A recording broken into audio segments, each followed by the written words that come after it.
안녕하세요. 상식이 돈이 되는 지식스쿨입니다. 광범위하고 빠른 검사, 접촉자 추적이 주효했다. 결국 한국이 옳았다.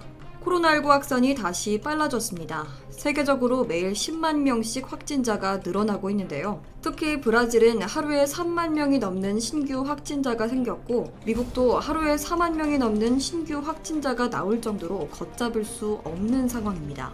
신규 확진자들이 주로 봉쇄 조치를 일찍 해제했던 주에서 나오고 있어서 너무 급하게 경제 활동을 시작했던 미국 주지사들은 뼈저리게 후회하고 있는 중이죠. 물론 아직 한국도 완벽하게 코로나19를 통제하지는 못했습니다. 하지만 다른 나라와 비교했을 땐 여전히 모범이 되고 있어요. 진단, 추적, 치료의 과정 중에서 초기에 많은 진단을 해낸 대한민국의 대응력이 다른 나라보단 월등히 우수하기 때문입니다. 그래서 CNN을 포함한 많은 외신들은 여전히 한국을 극찬하고 있어요. 이탈리아와 영국 연구진도 한국이 옳았다는 말을 남겼습니다. 우리나라처럼 전방위적으로 바이러스 검사를 하지 못해서 결국 이탈리아에서 무증상 확진자가 무더기로 나왔기 때문입니다. 영상 시작 전 좋아요와 구독 부탁드립니다. 미국의 상황은 더 심각합니다.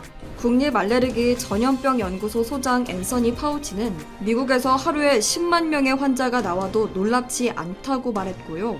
미국 질병관리본부도 코로나 사태가 이미 통제 불능이라고 밝혔습니다. 코로나를 효과적으로 통제하고 있던 한국과는 매우 비교되는 결과라고 말하면서 말이죠. 여기엔 사회적 거리두기를 실천했던 시민의식의 차이가 한몫했습니다. 미국의 대학과 술집에서는 안전지침을 어긴 학생들이 무더기로 확진됐고, 섣부른 경제 재개를 했던 주에서는 클럽이나 체육관, 영화관, 워터파크에서 수많은 확진자가 나왔기 때문입니다. 전 세계가 이렇게 코로나 사태에 빠져있는 동안 한국은 세계의 기준인 뉴노멀이 됐습니다. 많은 나라들은 K-방역 노하우를 배우기 위해 한국이 개최하는 웹세미나에 참여했죠. K-방역이 유명해진 만큼 한국의 뛰어난 과학기술이나 ICT, 교육과 공항 시스템까지 해외에서 배우려고 하면서 한국의 위상은 날로 높아지고 있습니다. 각국의 정상들도 우리나라 문재인 대통령을 찾았습니다. 캐나다 트리두 총리는 한국식 모델로 코로나를 대응하겠다며 공조를 요청했고, 얼마 전에는 EU와 한국의 첫 양자 화상회담이 성사되기도 했습니다.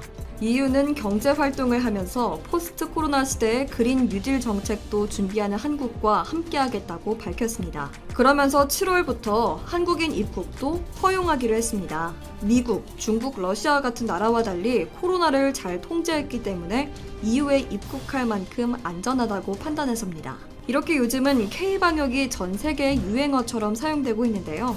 혹시 여러분은 K-방역이라는 말이 단순히 코로나뿐만 아니라 동물 방역에도 적용된다는 걸 알고 계셨나요? 한국의 K-방역은 사람의 질병뿐만 아니라 국가 동물 방역 시스템에서도 전 세계적인 모범이 됐습니다. 작년부터 아프리카 돼지열병이 유행하면서 세계 돼지고기 시장이 출렁였는데요. 한동안 잠잠했던 중국에서도 다시 ASF가 퍼지고 있고, 중국과 유럽에서 조류 인플루엔자까지 확산되면서 전 세계 축산업엔 위기가 찾아왔습니다. 이렇게 다른 나라가 쩔쩔 매는 동안 한국은 단 23일 만에 ASF 확산을 차단하면서 특별 방역 대책 기간을 종료하고 평시 방역 체계로 전환했습니다. 사람의 이동을 줄여 이동 통제를 확실히 하면서 확산을 차단했고, 과감한 살처분으로 또 다른 확산을 방지했기 때문입니다. 농림축산검역본부 해외 전염병 강해은 과장은 지난해 9월 국내에서 ASF 발병 첫 보고를 받은 이후 지금까지 밤낮 없이 ASF를 연구하며 질병과 싸우고 있습니다. 한국이 ASF를 잘 막아낼 수 있었던 건 체계적인 인프라와 혁신적인 시스템이 있었기 때문인데요. 이번에는 5G와 AI를 접목한 농축산 기술 노하우로 혁신적인 구제역 통합 관리를 할 수 있었는데요. 한국은 코로나 방역뿐만 아니라 동물 방역에서도 첨단 기술을 활용하면서 전 세계의 K-방역이라는 신드롬을 일으키고 있습니다. 우리나라 국립생태원은 성공적인 방역을 바탕으로 전 세계에 공유할 ASF 방역 지침서를 만들었습니다. 또 질병 확산의 주범인 야생 멧돼지를 유인해 개체수를 조절하는 방식도 도입했습니다. ASF를 저지할 새로운 해법이었죠. 그리고 민간 기업에선 방역을 위한 소독제와 백신 개발에 들어갔습니다. ASF는 아직까지 백신이 없어 치사율이 100%에 달하기 때문입니다. 외국에서는 코로나처럼 동물 방역의 노하우를 한국에게 배우려고 하고 있습니다. 한국이 사람의 질병뿐만 아니라 국가 동물 방역 시스템도 전 세계의 모델이 된 겁니다. 지금 세계는 또 다른 팬데믹 위기에 처해 있습니다. 중국에서 신형 돼지 독감이 발견됐기 때문인데요. 스페인 독감과 유사하다는 분석이 나오는 신형 돼지 독감은 돼지에 의해 옮겨지지만 사람도 감염될 확률이 있다고 합니다.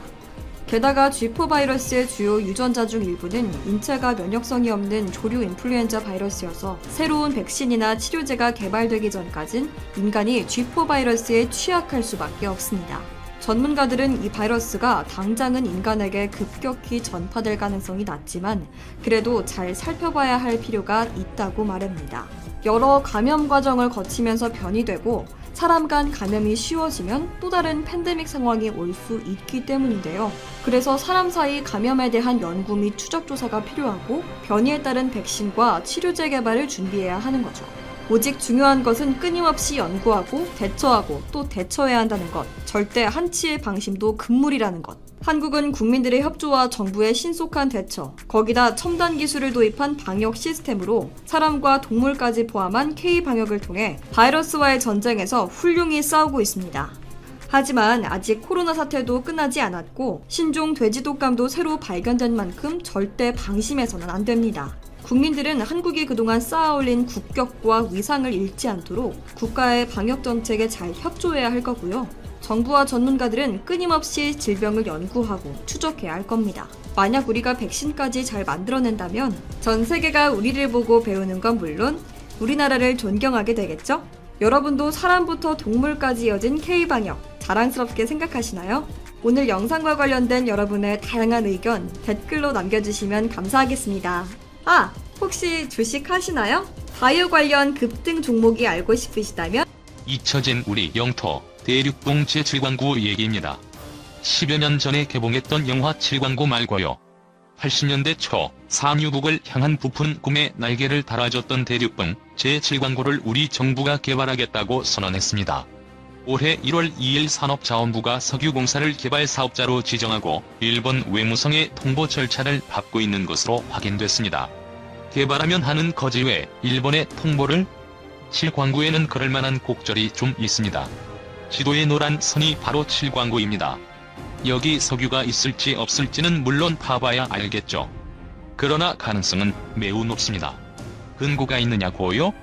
1968년 유엔 아시아 개발위원회라는 기구에서 동중국해 대륙봉 자원 탐사를 한 적이 있습니다.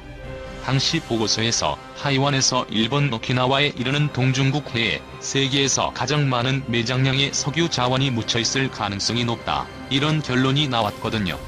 한참 뒤인 2004년 미국의 국제정책연구소인 우드로 윌슨 센터가 낸 보고서에서도 동중국해 천연가스 매장량이 사우디아라비아의 10배에 달할 것이란 구체적인 추정 매장량까지 나왔습니다. 여기가 노다지라는 보고서가 나오니 1970년 박정희 정권은 제주도 남쪽에서 일본 오키나와 앞에 이르는 7광구를 우리 땅이라고 선포해버립니다. 그런데 7광구 위치를 보면 느끼시겠지만 사실 이게 우리 땅이라고 하기엔 일본 쪽에 더 가깝게 붙어 있거든요. 당시 국제해양법은 대륙봉이 어느 나라와 연결돼 있는지를 기준으로 누구 땅인지 정리를 했습니다.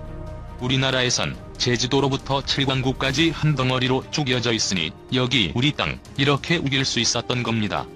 반면 일본은 거리상으론 훨씬 더 가깝지만 7광구와 오키나와 사이에 600m 깊이의 거대한 바다 골짜기가 끊어놓고 있거든요. 일본이 우리나라의 개발을 함께하자고 제안해와서 1978년 한일 양국은 7광구를 공동 개발한다는 조약을 맺습니다. 석유가 나오면 반씩 나누자는 내용이었죠. 당시 우리는 국제법적인 근거만 있었지 막상 석유를 탐사할 기술도 돈도 없었으니 일본의 조약 제안을 받아들입니다. 이때부터 7광구의 이름도 JDZ 한일공동개발구역으로 바뀝니다. 1980년부터 한일 양국이 탐사하고 시추를 시작합니다. 시험적으로 7개 시추공을 뚫었고 3개 시추공에서 적은 양이긴 하지만 석유와 가스가 발견되기도 했습니다. 온 국민이 삼유국, 이제 부자 나라가 된다는 꿈으로 가득 찼습니다. 제7광구가 검은 진주라는 노랫말에 국민가요까지 나오기도 했으니 말이죠. 그러나 거기까지였습니다. 1986년 일본이 갑자기 개발 중단을 선언하고 철수해버린 겁니다. 아니 왜 뜬금없이? 그럼 한국 혼자서 개발을 계속하면 안 되나요? 네, 안 됩니다. 1978년 맺은 조약이 발목을 잡았습니다. 탐사와 시추는 반드시 양국이 공동으로 수행해야 한다는 조항이 있었거든요. 한국이 단독으로라도 계속 개발하고 싶어도 일본이 안 한다고 하면 할 수 없도록 조약을 맺은 겁니다. 이후 지금까지 34년간 칠광군은 시추는커녕 탐사 한번 해보지 못한 채 허송세월 흘려보냈습니다. 그럼 일본은 왜 갑자기 개발 중단을 선언한 걸까요? 표면적으로 내세운 이유는 경제성이 없다는 거였습니다. 노다지일 줄 알았는데 막상 조사해보니 돈 들여 개발할 만큼 경제성이 있진 않더라 하는 거였죠. 그러나 진짜 속셈은 따로 있었습니다. 1982년 유엔 국제해양법이 새로 채택됩니다. 200해리 배타적 경제수역이란 개념이 이때부터 도입됐는데 대륙붕 소유권을 옛날처럼 어느 나라와 연결됐는지 복잡하게 따지지 말고 그냥 중간선 그어서 반씩 나누어 갖자 이렇게 바뀌고 말았습니다. 새로운 해양법에 따라 한국과 일본의 중간선을 그어보면 다음과 같습니다. 지도를 보면 일본이 다른 속셈이 생기는 게 당연하겠죠. 90% 이상이 일본 영토로 귀속되니까 말이죠. 게다가 1978년 맺은 한일조약은 영구 조약이 아니라 50년 동안만 유효한 조약입니다. 2028년, 즉 앞으로 8년 뒤 종료됩니다. 땅속에 있는 석유가 어디 도망가는 것도 아닌데 굳이 한국과 공동개발해서 반씩 나눌 필요가 있겠느냐. 2028년 조약이 종료될 때까지만 기다리면 혼자 다 먹을 수 있는데 이후 일본은 경제성이 없다는 이유를 내세워 칠광구 JLDZ 개발을 원천적으로 봉쇄시킵니다. 조약상 한쪽이라도 반대하면 못하게 돼 있으니까요. 우리 정부가 그래서 이번에 마지막 승부수를 띄운 겁니다. 석유자원 개발에 걸리는 시간을 고려하면 남은 8년도 빠듯하거든요.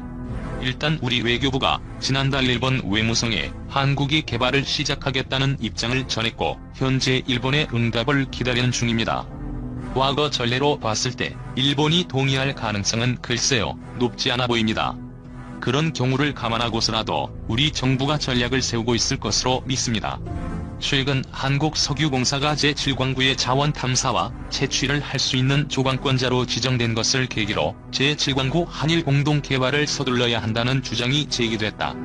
김경만 더불어민주당 의원은 20일 한국석유공사 국정감사에서 우드로 윌슨 보고서대로 제7광구에 1000억 배럴의 원유가 매장돼 있다고 가정하면 배럴당 $40인 현재 유가로 계산해도 4,680조 원에 이른다. 제7광구의 경제적 가치를 재평가하고 한일 공동개발에 나서야 한다는 의견을 제기했다. 제7광구는 제주도 남쪽의 대륙붕이다. 1960년대 에미리 보고서를 비롯해 1990년대 한일 공동 탐사, 2005년 우드로 윌슨 보고서 등에서 원유 부존 가능성이 언급됐고 실제로 2008년 제7광구 인근에서 중국이 유전 개발에 성공했다. 1993년 한일 공동 탐사 당시 현재 유가로는 경제성을 확보하기 어렵다고 결론을 내렸으나 30년이 지난 지금의 유가 수준과 기술 발전에 따른 비용 절감, 효율성을 감안해 재평가한다면 제7광구의 경제성을 충분히 확보할 수 있을 것이라는 게 김 의원의 주장이다. 다만 걸림돌은 일본이다.